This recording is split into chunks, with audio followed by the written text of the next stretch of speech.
bakal setia menemani Anda di sini, tentunya dengan tema yang menarik sekali untuk kita ikuti. Nah, kali ini kita mengangkat tema tentang peran utama perempuan sebagai ibu dan pengelola rumah tangga. Untuk itu sudah hadir di ruang dengar Anda ya tentunya. Ini narasumber kita yaitu Ustazah Sakinah. Kita sapa dulu beliau. Selamat pagi, Assalamualaikum warahmatullahi wabarakatuh, Ustazah.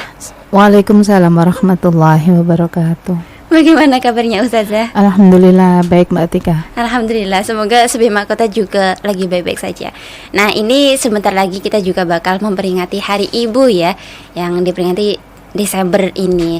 Nah, untuk itu kita pas banget mengangkat tema tentang ibu sebagai pengelola rumah tangga seperti itu ya. Nah, Ustazah, bagaimana sih gambaran peran perempuan sebagai ibu? Iya. Assalamualaikum warahmatullahi wabarakatuh. Waalaikumsalam warahmatullahi wabarakatuh. Pendengar Mahkota Radio yang dirahmati Allah, alhamdulillah kita bisa bertemu kembali ya dalam acara yang insyaallah rutin ini setiap Jumat ya Mbak Tika. Dan peran kita tema kita saat ini yaitu mengangkat tentang peran utama perempuan sebagai ibu dan pengelola rumah tangga. Jadi kalau kita melihat memang saat ini momennya pas sekali gitu ya. Pas. Yang insya Allah kalau secara hitungan hari itu besok ya. Pas besok. Pas besok 22 Desember itu adalah Hari Ibu. Nah, ini semuanya adalah untuk ibaratnya mengevaluasi diri kita gitu ya. Terutama yang sudah menjadi ibu atau calon ibu. Ibu. Jadi sebenarnya apa sih tugas utama perempuan sehingga mereka itu nanti tidak salah arah gitu ya. Karena memang Allah menciptakan kita sebagai perempuan ternyata punya tugas utama dan sangat mulia, yaitu sebagai seorang ibu ya, dan pengatur rumah tangga. Jangan sampai tugas ini terabaikan hanya karena memburu kenikmatan dunia. Nah, itu sibuk mencari uang ya, dengan berkarir yang sangat-sangat tidak ada waktu ya, sehingga peran mereka sebagai ibu dan pengelola rumah tangga ini terabaikan ya. Nah, kalau kita melihat bahwasannya Islam itu sebagai agama yang memang diturunkan Allah itu sebagai agama yang sempurna ya, dalam mengatur ya kehidupan manusia. Tidak ada satupun aktivitas manusia itu yang luput dari pandangannya, ya kan? Demikian pula tentang aktivitas seorang perempuan ya. Islam juga memberikan sebuah aturan. Islam telah mengatur secara rinci ya, sebagaimana aturan-aturan yang lainnya. Jadi di samping kedudukannya ya, wanita tersebut sebagai seorang hamba Allah ya, yang mana dia itu mengemban kewajiban-kewajiban secara individual ya. Ya kadang-kadang memang antara laki-laki dan perempuan pada satu posisi ya, ketika dia diposisikan sebagai al-insan atau sebagai manusia, mereka memiliki kewajiban yang sama. Misalnya tentang kewajiban sholat ya, kewajiban saum yaitu puasa, zakat, haji ya. Di antaranya itu mereka memiliki kewajiban yang sama. Ya, ketika mereka menjalankan mereka dapat pahala, ketika ditinggalkan mereka berdosa ya. Tapi di satu sisi ada peran yang dikembalikan kepada tabiat masing-masing. Ya kan? Kalau laki-laki ya diposisikan sebagai laki-laki, lah perempuan diposisikan sebagai perempuan. Ini taklif hukum yang diberikan oleh laki-laki dan perempuan itu berbeda gitu ya. Contoh misalnya ketika wanita itu posisinya sebagai seorang perempuan atau seorang wanita, maka Islam memberikan taklif hukum dia sebagai seorang dan warabatul bait ya, sebagai seorang ibu dan pengatur rumah tangga. Dan ini tidak bisa digantikan oleh ayah oleh laki-laki karena memang tabiatnya sudah berbeda gitu ya. Sehingga kalau dikembalikan bahwasannya posisi perempuan di satu sisi ya, kalau kita melihat posisi perempuan itu ada 3 posisi Mbak Atika ya. Pertama bisa menjadi seorang anak gitu ya. Ya anak ketika dia masih anak-anak terus menjadi seorang istri ketika dia sudah bersuami ya. Terus menjadi seorang ibu ketika dia sudah punya anak. Ya, itu nanti kan terus terkait dengan taklif hukum yang diberikan juga berbeda. Tapi hal ini yang lebih kita soroti pada bahasan kita saat ini adalah peran perempuan sebagai seorang ibu ya, dan pengelola rumah tangga tadi. Dimana kalau kita kembalikan bahwasannya Islam itu telah memberikan aturan yang khusus ya kepada perempuan tersebut untuk mengemban tanggung jawab sebagai seorang ibu sekaligus sebagai pengelola rumah tangga, ya kan? Nah, dijelaskan dalam sebuah kaidah bahwasannya al aslu fil mar'ati annaha ummun warobatul bait ya. Jadi asal ya dari asal perbuatan seorang wanita atau asal kembali kepada hukum asalnya seorang wanita itu sebagai warobatul bait, sebagai seorang ibu dan pengatur rumah tangga. Lah, ini yang perlu difahami gitu ya, khususnya para wanita, bahwasannya memang dia diciptakan oleh Allah itu memiliki tugas utama dan sangat mulia, yaitu sebagai seorang ibu dan pengelola rumah tangga. Itu tugas yang utama dan mulia. Jangan sampai itu terabaikan karena urusan dunia itu tadi gitu ya. Karena nanti ketika dia menjalankan itu, karena itu bagi seorang wanita itu adalah kewajiban dia sebagai seorang ibu ya dan pengatur rumah tangga, dia akan mendapatkan pahala dari Allah Subhanahu wa taala, ya kan? Karena itu dia menjalankan kewajibannya. Nah, sedangkan ketika dia melalaikan, maka jelas dia akan berdosa di hadapan Allah, ya kan?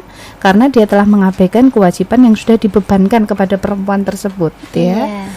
Nah, ini kalau kita kembalikan bahwasannya perempuan di sini ketika menjalankan itu hendaknya tadi dia menjalankan dengan penuh keikhlasan gitu ya. Dan dia menjalankan dengan penuh keridhaan, tidak lain hanya mencari ridha Allah ya.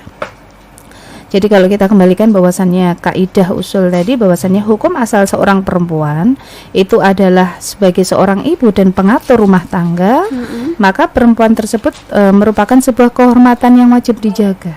Ya, nah kaidah ini didasarkan kepada beberapa nas, di antaranya yaitu hadis dari riwayat Ahmad, Rasulullah bersabda, yang artinya nikahilah wanita-wanita yang penuh kasih sayang, lagi subur, maksudnya subur itu banyak anak, karena sungguh aku akan menyayangi umat-umat yang lain dengan bilangan kalian pada hari kiamat kelak. Hadis riwayat Ahmad ya. Jadi memang syarat seorang ibu atau mungkin kalau belum menjadi ibu syarat mencari seorang istri gitu ya. Syaratnya pertama itu harus penyayang ya, karena kaitannya dengan peran keibuan. Kalau bukan penyayang gimana nanti anaknya? Mungkin tiap hari dimarahin, tiap hari dipukuli gitu ya. Penyayang dan yang kedua subur. Ya karena terkait dengan orang menikah itu tujuannya kan untuk melestarikan jenis, ya kan? Sehingga syarat subur itu memang juga merupakan syarat yang harus terpenuhi bagi calon seorang ibu tadi ya. Terus pernah ini di masa Rasulullah datang kepada Nabi seorang laki-laki yang mana dia berkata, ya Rasulullah, saya sungguh berniat untuk mengawini seorang perempuan, dia keturunan baik, cantik lagi gitu ya, tetapi mandul. Iya kan, ya memang dia turunannya orang ya mungkin bangsawan atau apa gitu ya, terus dia juga cantik, tapi sayangnya dia mandul ya. Bolehkah saya mengawininya? Nabi bersabda tidak, gitu ya. Jadi itu sebuah warning, peringatan gitu ya. Memang syarat seseorang untuk mencari seorang istri yang nanti akan menjadi seorang ibu, itu memang syaratnya tadi penuh kasih sayang dan dia tidak mandul. Berarti dia itu harus subur karena kaitannya dengan keberlangsungan keturunan, ya kan? Dan ini juga pernah terjadi juga di masa Rasulullah, yaitu tadi. Lalu datang lagi seorang laki-laki kedua dan beliau juga melarangnya. Selanjutnya datang lagi ketiga, lantas Nabi bersabda lagi, kawinilah oleh kalian perempuan yang penyayang dan subur keturunannya, gitu ya. Sesungguhnya aku akan membanggakan banyaknya jumlah kalian di hadapan para nabi yang lain pada hari kiamat nanti ya. Ini hadis riwayat Abu Daud dan Ibnu Hibban. Jadi ini sebuah sesuatu ya tadi mungkin warning atau peringatan ya, yang itu harusnya difahami oleh para calon suami. Ya, calon suami yang nanti dia akan menjadi seorang calon ayah gitu ya. Dia harus mencari seorang wanita yang memiliki kriteria tadi, penyayang dan subur ya. Sedangkan kriteria cantik, keturunannya orang baik, istilahnya keturunan bangsawan dan sebagainya, itu boleh selama 2 syarat tadi, penyayang dan subur itu harus dipenuhi dulu. Iya, terus juga mencari seorang istri yang terpenting apa? Agamanya, Mbak Atika, gitu ya. Jadi agama itu adalah rating nomor 1 gitu ya, yang harus terpenuhi. Selain dari tadi subur dan penyayang. Mau cari subur penyayang tapi agamanya itu juga repot gitu ya. Tetap dia harus memilih agama yang baik ya. Terus tadi subur dan penyayang. Sedangkan yang cantik dan sebagainya, kalau itu terpenuhi ya alhamdulillah gitu. Kalau tidak terpenuhi ya tidak apa-apa gitu ya. Jadi di sini jelas bahwasannya janganlah kalian menikahi perempuan itu karena kecantikannya. Karena apa? Karena kecantikannya itu akan menjadikannya berlebihan, gitu ya. Mungkin dia akan menjadi orang yang sombong ya karena kecantikannya. Dan yang jelas itu apa ya? Istilahnya uang yang harus diberikan ya kepada itu untuk ya ke salon dan sebagainya, itu malah habis gaji 1 bulan habis untuk ke salon ya, karena dia berlebihan ya. Jangan pula karena menikahi perempuan karena hartanya gitu ya, karena hartanya itu akan membuatnya membangkang ya. Biasanya kalau perempuannya itu lebih kaya mungkin gitu ya, disuruh sama suami itu agak ogah-ogahan ya. Ya mungkin di satu sisi karena dia orang kaya, semuanya sering dilayani ya. Jadi misalnya tolong bikinkan aku teh kopi, males gitu sama pembantu aja lah. Mungkin misalnya kalau saya bayangkan kan seperti itu gitu ya, karena dia banyak harta, semuanya itu harus terlayani, sehingga ya itu tadi bisa dikatakan membuat hartanya tersebut bisa menjadikan dia menjadi seorang istri yang membangkang gitu ya. Terus juga nikahilah perempuan atas dasar agamanya. Ini sudah saya sampaikan tadi ya. Sesungguhnya seorang hamba sahaya perempuan yang hitam legam, yang memiliki kebaikan agama itu adalah lebih utama gitu ya. Hadis riwayat Ibnu Majah. Jadi kalau misalnya ada wanita yang cantik ya, tapi ternyata dia nggak soleh ya, agamanya nggak bagus, ya tadi mending sama budak yang hitam legam gitu ya, tapi bagus agamanya. Ini kan sebagai sesuatu yang bisa kita ambil, ternyata agama itu juga sebuah pondasi utama ketika seseorang itu mencari calon istri atau calon suami, lebih-lebih tadi calon istri yang nantinya akan menjadi seorang ibu. Ya, agamanya harus baik ya. Juga syarak memberikan aturan sedemikian rupa agar misi keluarga itu dapat dijalankan dengan baik gitu ya. Dari mulai sebelum pernikahan, syarak di sini sudah mewanti-wanti ya kan? Jadi hendaklah ketika memilih pasangan itu adalah yang tadi subur, penyayang, dan memiliki pemahaman Islam yang mumpuni. Karena itu juga apa ya, ibaratnya itu bekal dia itu nantinya menjadi seorang ibu lah. Karena nantinya seorang perempuan dia akan menjadi seorang ibu, dan ini akan memberikan penjelasan kepada kita bahwa peran perempuan sangat penting dalam sebuah keluarga ya. Karena ibu itu adalah madrasatul ula ya, madrasah pertama, sekolah pertama dan utama bagi anak-anaknya. Karena apa? Sebelum anak-anak itu mengenal dunia luar, dia pertama kali mengenal ibunya. Bahkan sejak dalam kandungan, Mbak Atika, ya kan? Kalau ibunya itu seorang wanita yang solehah, dia sering mendengarkan ibunya itu mengaji, ya kan? Sholawat Nabi, ngomongnya yang baik-baik, kan gitu. Dan itu rekaman pertama yang akan diterima si anak. Tapi sebaliknya, kalau ibunya ini tidak soleh, tidak solehah, yang dia dengar mungkin dendangannya dendangan lagu-lagu yang mengarah ke syahwat ya, lagu-lagu yang nggak ada artinya sama sekali ya. Mungkin saat ini yang lagi sakitnya tuh di sini di perut mungkin. Iya, lagi mengandung. Jadi kalau kita melihat bahwasannya seorang ibu itu ternyata memang diwanti-wanti ya. Seorang tadi yang ingin mencari calon istri ya, bahkan nanti dia jelas ingin ya, namanya calon istri nanti akan menjadi seorang istri ya, sudah menjadi istri maka menjadi seorang ibu kan gitu ya. Sehingga harus mencari seorang ibu yang solihah ya, karena dia itu madrasatul ula ya, karena di pundak ibulah ini yang nanti dia itu punya beban tanggung jawab untuk mengasuh anak ya kan, memelihara anak, mendidik anak itu berada dalam taklifnya gitu ya. jika misalnya seorang ibu tadi bukan seorang yang penyayang, ya, atau mungkin juga tadi bukan seorang yang agamanya baik, ya, bisa kita bayangkan bagaimana generasi yang akan dihasilkan, gitu ya. Sudah nggak pernah diajari baik, ya, sering dimarahin, sering diomelin. Kalau mungkin kata-kata yang keluar itu kata-kata kotor, gitu ya. Biasanya orang kalau sudah marah nggak terkontrol, terus dia bukan orang yang soleh dan solehah, insya Allah ya bisa kita bayangkan, gitu ya. Omongan yang keluar nggak karu-karuan, gitu ya. Itu yang terjadi. Padahal seorang ibu itu tadi pendidik utama bagi seorang anak. Jadi jangan disalahkan kalau seorang ibu sering ngomong kotor ke anak, gitu ya. Terus anaknya balik gitu ya, ngomong ke ibunya seperti itu, gitu ya. Mungkin bagi ibunya nggak baik gitu ngomong gitu sama ibu. Lah ibunya sendiri ngomong gitu, ya. Karena si anak tadi apa yang dia rekam itu yang dia katakan, dibalik biasanya lah. Seorang ibu ini harus mampu mendidik anak-anaknya dengan rasa penuh kasih sayang, Mbak Tika. Dengan rasa kasih sayang yang mana seorang ibu itu harus mendahulukan rasa cinta dan sayang itu kepada Allah dan Rasulnya di atas segalanya, ya, sehingga anak-anaknya kelak akan mempunyai rasa cinta dan kasih sayang yang benar pula terhadap Allah dan Rasulnya serta kepada orang tua dan keluarganya, gitu ya. Ya, karena rasa kasih sayang seorang ibu ini terhadap anak tidak menghalanginya dia untuk mendidik anaknya menjadi seorang mujahid, ya, yang rela berkorban jiwanya untuk Islam.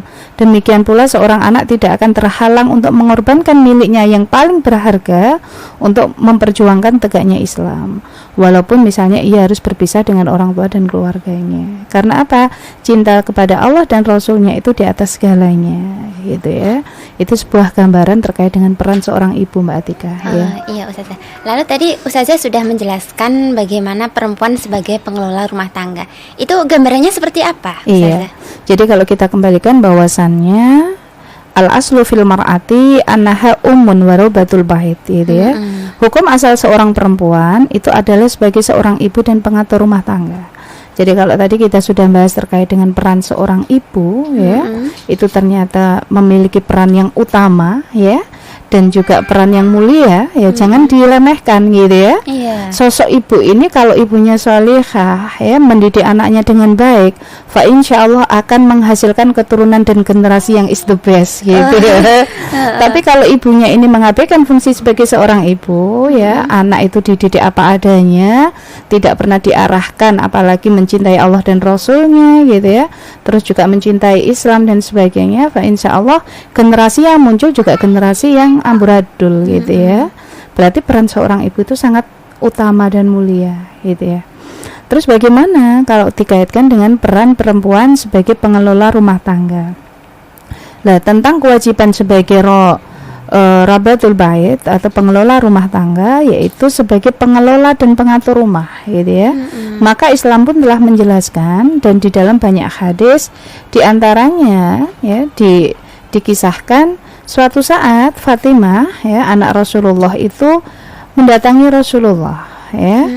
Ya, pada saat itu Rasulullah kan sebagai Raisud Daulah, ya, sebagai seorang kepala negara.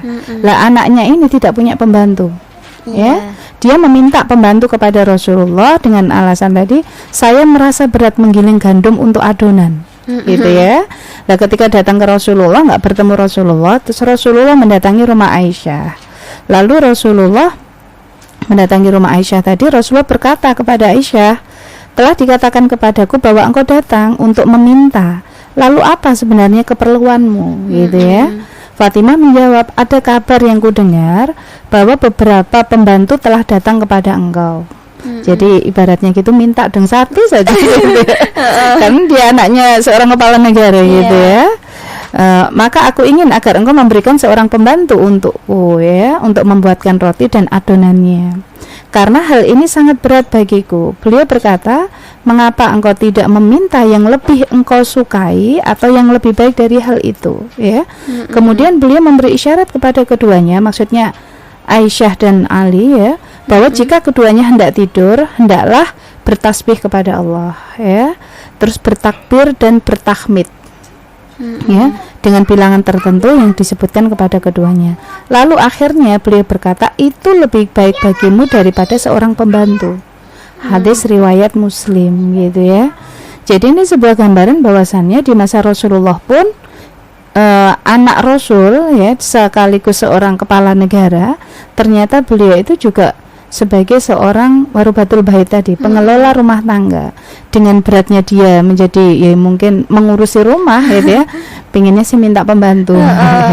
Tapi ternyata Rasulullah sendiri itu tidak tidak menjadikan anaknya tadi menjadi seorang yang dimanja gitu ya, atau mumpung ayahnya jadi seorang kepala negara apa-apa diturutin, apa diturutin, bahkan minta pembantu sendiri nggak diberikan, justru malah disuruh wiritan. Ya, insya Allah itu sebuah gambaran bahwasannya kondisi di masa Rasulullah, ternyata seorang anak kepala negara itu tidak harus diberikan fasilitas gitu kan ya. Jadi memang dia hidup yang sangat-sangat sederhana gitu ya, tidak terus pumpung menjadi seorang penguasa ya. Semuanya fasilitas itu diberikan, terutama kepada anaknya. Itu sebuah contoh gitu ya. Dan juga digambarkan di masa Rasulullah, di mana Rasulullah telah memerintahkan kepada istri beliau untuk melayani beliau. Jadi menggambarkan bahwasannya memang tugas seorang perempuan itu juga sebagai pengelola rumah tangga gitu ya. Pernah Rasulullah mengatakan, ya Aisyah tolong ambilkan aku minum ya, ya Aisyah tolong ambilkan aku makan ya, ya Aisyah tolong ambilkan aku pisau dan sebagainya. Lah itu memberikan sebuah gambaran bahwasannya seorang perempuan itu juga sebagai pengelola rumah tangga dan pengatur rumah tangga gitu ya. Dan juga disampaikan di dalam hadis riwayat Bukhari Muslim, dikatakan bahwasannya setiap kali ada seorang pemimpin itu akan dimintai pertanggungjawaban ya. Seorang pemimpin akan dimintai sebuah pertanggungjawaban atas apa yang dipimpinnya gitu ya. Jadi seorang amir atau kepala pemerintahan nanti juga akan seorang pemimpin tadi dimintai pertanggungjawaban terkait dengan rakyatnya gitu ya, atas kepemimpinannya. Dan juga seorang laki-laki itu adalah pemimpin rumah tangga yang nantinya akan dimintai pertanggungjawaban atas kepemimpinannya. Lah adapun seorang perempuan ini juga seorang pemimpin atas rumah tangga suaminya ya dan anak-anaknya, dan ini akan dimintai pertanggungjawaban atas kepemimpinannya. Nah, sini hadis riwayat Bukhari Muslim. Jadi jelas seorang wanita tersebut juga akan dimintai pertanggungjawaban dengan tugasnya tadi sebagai warubatul bait ya. Karena itu adalah sebuah kewajiban yang hendaknya dia utamakan dan nantinya akan dipertanggungjawabkan di hadapan Allah ya. Di mana perempuan sebagai seorang pemimpin rumah tangga suami dan anaknya, dia akan menjalankan aktivitas tersebut, yaitu tadi harus seoptimal mungkin, yang mana dia menjadi seorang ibu dan pengatur rumah tangga. Di mana seorang ibu tadi dia harus ya hamil ya, terus melahirkan, menyusui, mengasuh anak, mendidik anak, memelihara anaknya, yang kelak jelas diharapkan akan menjadi seorang yang mulia di hadapan Allah gitu ya. Dan juga seorang ibu tadi dia berperan di dalam membina, mengatur ya, dan menyelesaikan urusan rumah tangga agar memberikan ketentraman dan kenyamanan bagi anggota keluarganya gitu ya. Dengan perannya ini berarti dia telah memberikan sumbangan besar kepada negara dan masyarakatnya gitu ya.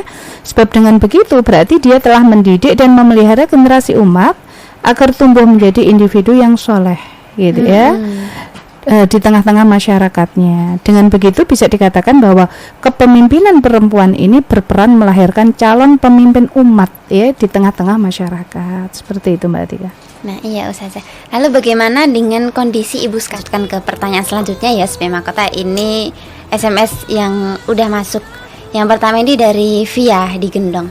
Assalamualaikum Ustazah. Waalaikumsalam warahmatullahi wabarakatuh. Tadi Ustazah menjelaskan bahwa carilah perempuan yang subur gitu. Tetapi bukankah kita tidak tahu apakah perempuan itu subur atau tidak? Apakah ada ciri-cirinya? Terima kasih. Iya. Assalamualaikum warahmatullahi wabarakatuh. Waalaikumsalam. Memang di dalam hadis Rasulullah dinyatakan ya, nikahilah seorang wanita yang penyayang laki subur. Maksudnya banyak keturunan. Terus bagaimana sebelum menikah terus kita harus tahu dia subur atau tidak gitu ya. Mungkin pertama kita melihat dari keturunannya gitu ya.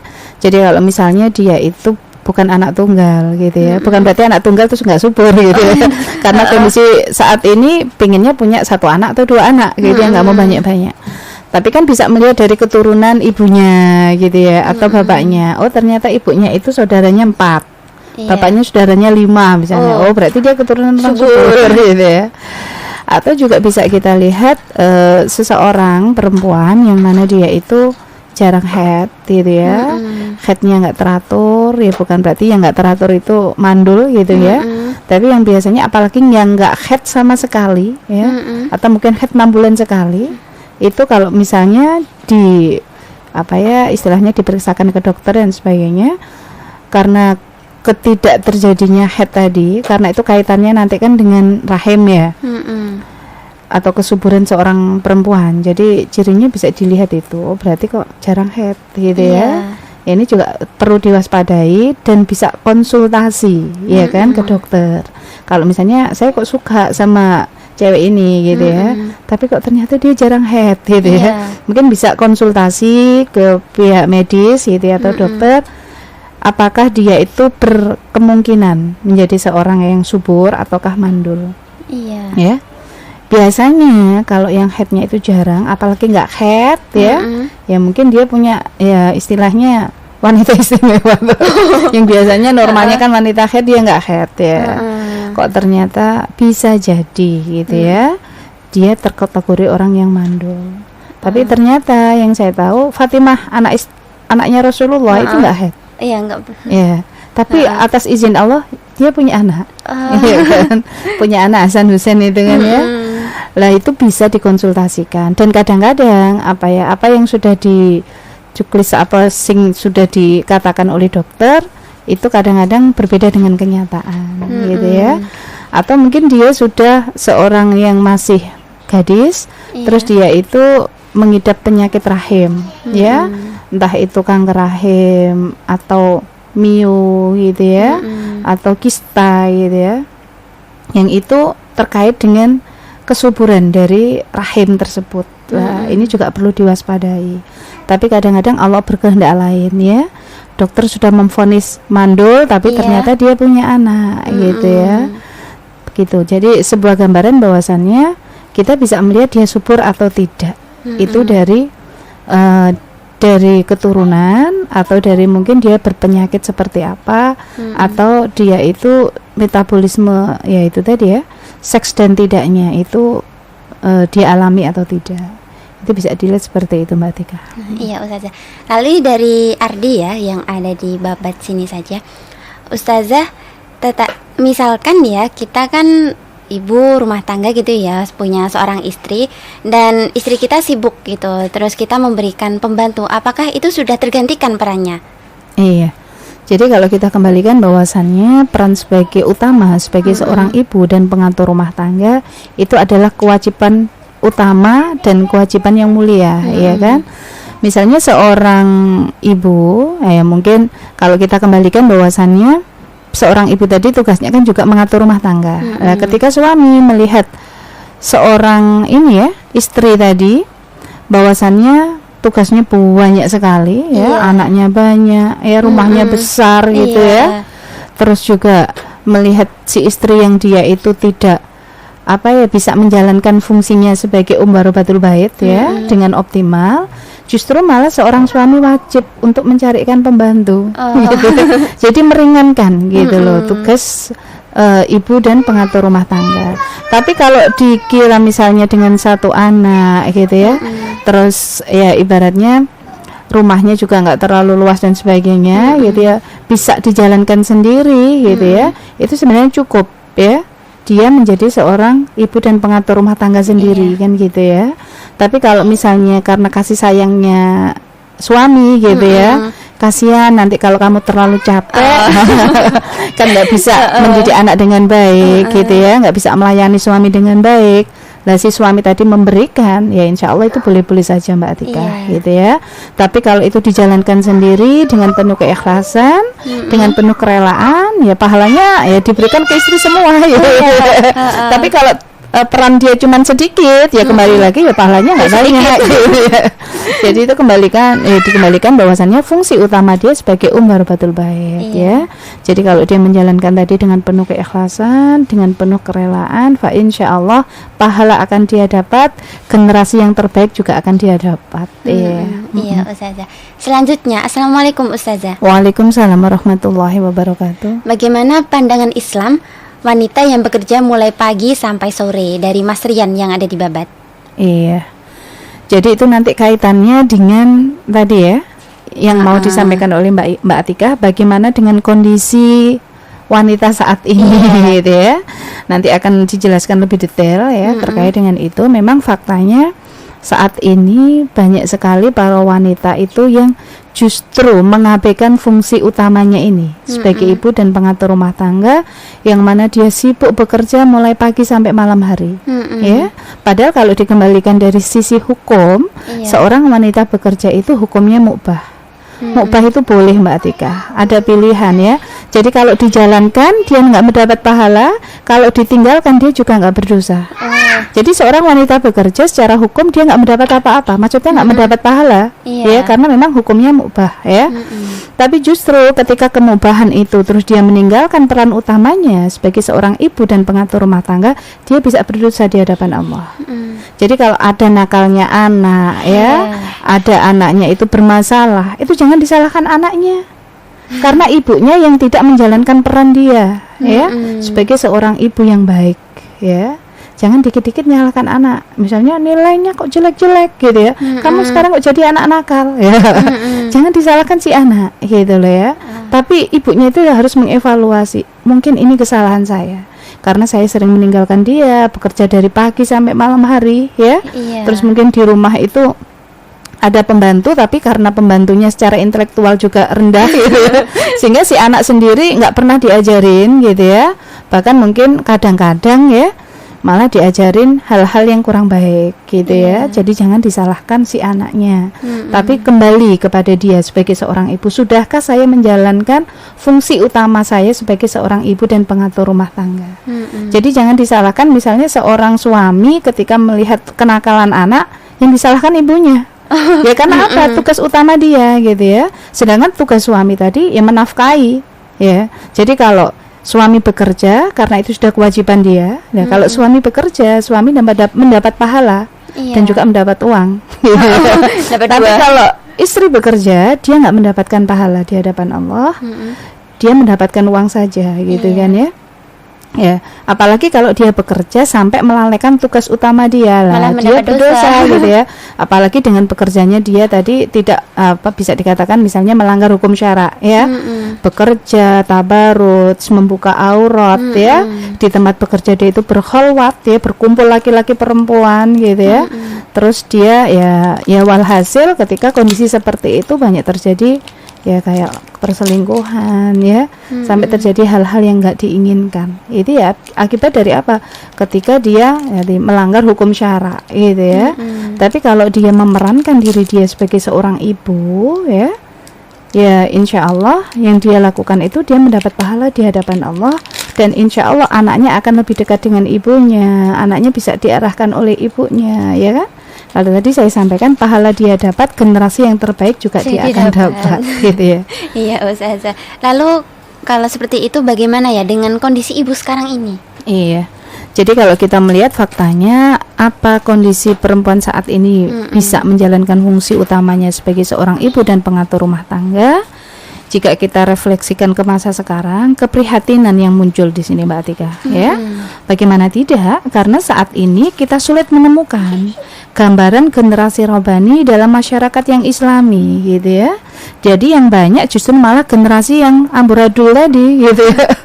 Yang dia jauh dari pendidikan gitu ya, jauh dari pengasuhan. Padahal kadang-kadang ibunya itu juga nggak bekerja gitu ya. Kadang-kadang gitu ya, apalagi ibunya yang bekerja sampai meninggalkan kewajiban. Ya misalnya ibunya nggak bekerja tapi di rumah itu sibuk ngurusi rumah tok gitu ya, atau sibuk nonton TV. Sehingga anaknya nggak direken sama sekali. Ya walhasil anaknya menjadi bukan generasi yang rabani ya, tapi generasi yang rusak tadi ya. Yang ada kita melihat seperti itu. Jadi menemukan gambaran generasi rabani dalam wadah masyarakat yang islami, yang ada justru masyarakat yang tanpa bentuk sekarang itu ya. Ya, mereka bahkan tersibukkan dengan gaya hidup yang serba permisif atau bebas gitu ya, yang lahir akibat proses sekulerisme pemikiran, sekulerisme gaya hidup yang berjalan secara perlahan melalui berbagai cara dan bentuk. Jadi itu yang terjadi saat ini. Wajar pula jika mereka itu tumbuh menjadi generasi yang berpribadian ganda, ya, ambivalen, dan lebih suka menjadi pengekor dan pembebek daripada berusaha bangkit berjuang untuk menjadi pemimpin umat-umat lain di dunia. Jadi ya dia menjadi tadi generasi yang ganda karena memang cara pemikirannya, cara pendidikannya itu bukan cara pendidikan yang tepat gitu ya. Anak diajarkan baik misalnya gitu ya, di rumah diajarkan baik, ketika keluar ya bertemu dengan teman yang suka merokok, yang suka bergaul bebas, anak itu bingung mana yang harus dia pilih gitu ya. Tapi kalau dia itu diberikan sebuah pemahaman tentang Islam, punya prinsip yang kuat ya, fa insya Allah dia akan menjadi orang yang kuat pula. Justru dia bisa mewarnai temannya atau masyarakatnya, bukan malah terwarnai. Nah, model generasi seperti ini tuh jarang Mbak Atika. Yang ada justru malah itu tadi ikut arus gitu ya. Ikut arus, diajak ya cangkruk ya cangkruk, diajak trek-trekan ya trek-trekan gitu ya. Diajak narkobahan juga ikut narkobahan. Itu sebuah faktanya. Jadi, lah generasi ini pun generasi yang rabani tadi atau generasi yang terbaik ini tidak lahir dengan tiba-tiba, ya, pasti melalui sebuah proses, ya kan? Dan itu tidak terlepas dari peran orang tuanya, terutama ibu. Tadi Rasulullah wanti-wanti, carilah seorang ibu yang soleh, ya, seorang ibu yang solihah, yang agamanya bagus, yang penyayang, ya, sekaligus subur tadi ya. Karena tadi peran utama ibu itu mempunyai andil yang besar gitu ya. Lah betapa para ibu saat ini, sebagaimana gambaran masyarakat kaum muslimin pada umumnya, mereka lebih suka mengadopsi pemikiran yang bersumber dari paham kapitalis sekulerisme ya, daripada menjadikan Islam itu sebagai standar berpikir dan berperilaku, ya kan? Ya karena kembali lagi bahwasannya ibunya sendiri nggak paham Islam, bagaimana dia memahamkan anaknya? Gitu ya. Bagaimana ibunya itu akan mengajarkan cinta kepada Allah dan Rasul kalau dia sendiri juga tidak cinta kepada Allah dan Rasul gitu ya. Berarti memang peran ibu itu luar biasa. Lah kalau ibunya itu mengambil pemikiran sekuleris yang mengajarkan kebebasan gitu ya, sehingga ketika anaknya nggak pakai jilbab keluar rumah dianggap ya wajar saja, nggak apa-apa, ngapain berjilbab sumuk nak gitu ya, ngapain pakai jilbab berjubah pakai baju gamis, ribet sekali. Lah itu berarti seorang ibu yang dia itu mengajarkan ide kebebasan gitu ya. Misalnya anaknya bergaul laki perempuan ya, boncengan ke sana ke sini, bahkan pulang malam, seorang ibu menganggap biasa, anak muda gitu ya. Ketika terjadi sesuatu pada anak gadisnya baru dia menyesal. Iya. Lah itu suatu hal yang kadang-kadang tanpa disadari seorang ibu itu berperan penting untuk mencinta anaknya menjadi anak yang baik atau tidak. Nah ini berarti kan peran ibu ya. Dan hal yang parah ya, diperparah lagi faktanya bahwa sistem hidup yang mengungkung kaum muslimin saat ini adalah sistem hidup kapitalis, sekuleris tadi, yang mengajarkan liberalis, yang sama sekali tidak islami, yang mana mendasarkan pengaturan hidupnya itu pada akal manusia yang serba lemah dan terbatas gitu ya, yang menjadikan asas manfaat itu sebagai standarnya ya. Biasanya kan kalau itu ada manfaatnya ya, main boleh, tapi manfaatnya apa gitu ya. Manfaat kembali ke materi Mbak Atika. Jadi walhasil ada seorang ibu yang justru malah bisa jadi menjual anaknya karena kemanfaatan tadi ya kan, cari uang susah gitu ya. Nauzubillah min dzalik. Ibu yang model apa ini gitu ya. Kalau mungkin saat ini nggak langsung menjual gitu ya, tapi mengeksploitasi anak ya kan, yang masa anak-anak sudah diarahkan menjadi seorang artis dan sebagainya. Jadi kalau kita kembalikan bahwasannya itu sebuah gambaran bahwasannya masyarakat kita saat ini itu masyarakat yang tidak islami, sehingga menjadi seorang ibu itu adalah walhasil menjadi lebih berat Mbak Atika, ya kan? Karena kondisi umat yang buruk saat ini ya menjadi tanggung jawab kita semua, termasuk upaya ya untuk mengembalikan kemuliaan umat dengan membangun kembali sosok generasi yang mumpuni sebagaimana generasi terdahulu. Caranya tidak lain yaitu dengan membimbing dan membina kaum perempuan ya, terutama ibu tadi. Untuk saat ini akan menjadi ibu yang berkualitas ya, sebagaimana ibu yang terdahulu, yaitu yang dicontohkan oleh ibunya Imam Syafi'i, ibunya Bukhari gitu ya. Lah tentu saja dengan merujuk pada standar Islam ya, karena sesungguhnya Islam itu sebagai din yang lengkap dan sempurna telah menempatkan sosok ibu dalam posisi yang sangat tinggi dan tidak kalah penting dari peran kaum laki-laki ya, di mana fungsi ibu bukan hanya bersifat biologis, melainkan juga bersifat strategis dan politis, gitu ya. Sehingga oleh karenanya Islam juga menuntut agar kaum perempuan itu benar-benar menjalankan fungsinya sebagai seorang ibu dan pengatur rumah tangga, ya. Sehingga sekalipun Islam itu mengatur tugas dan peran kaum perempuan sebagai anggota masyarakat, namun tugas dan peran utama seorang ibu itu adalah sebagai warobatul bait. Seperti itu Mbak Atika. Iya Ustazah. Nah demikian tadi ya sebagai mahkota tentang bahasan kita mengenai ibu dan juga perannya seperti itu. Yes, saya rasa cukup sekian ya sebagai mahkota, dan terima kasih atas kebersamaannya. Terima kasih juga buat Ustazah yang sudah menyediakan waktunya untuk gini ya, untuk tausiah ini. Mungkin ada pesan-pesan dari Ustazah, silahkan. Iya. Jadi kalau kita kembalikan bahwasannya untuk menjadi seorang ibu dan pengatur rumah tangga itu perlu ilmu ya Mbak Atika ya. Sehingga kami mengundang dari Muslimah Hizbut Tahrir Indonesia ya, DPD Lamongan terutama, kami mengadakan Kongres Ibu Nusantara yang kedua ya, dengan tema derita ibu dan anak akibat penerapan sistem kapitalis. Kenapa sih ibu seperti ini? Itu tadi diangkat, memang kondisi kapitalistik itu yang membuat ibu itu tak berdaya gitu ya, membuat fungsinya itu terabaikan. Dan ini diadakan hari Ahad besok ya, hari Minggu besok tanggal 21 Desember 2014 jam 8 sampai jam 12 ya. Diadakan di Budi Luhur Convention Hall, yaitu di Jalan Sunan Kalijogo nomor 53 Lamongan ya. Saya harap pendengar Mahkota Radio bisa menghadiri ya, dengan gegap gempita.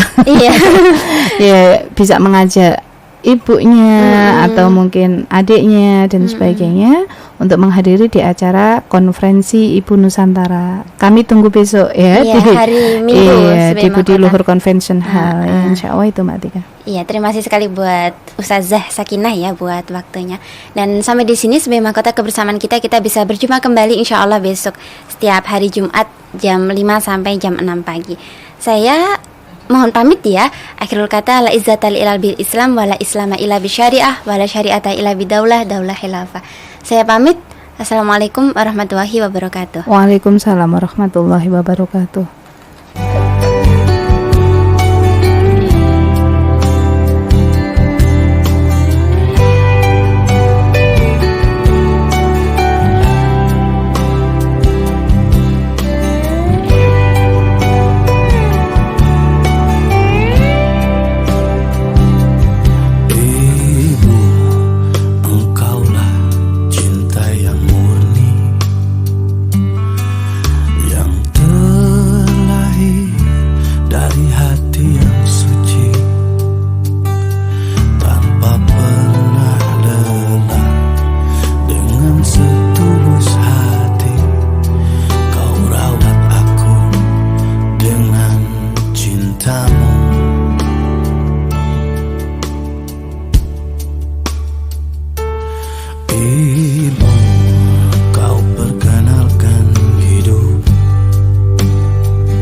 kamu dalam hidup, jangan pernah menyerah.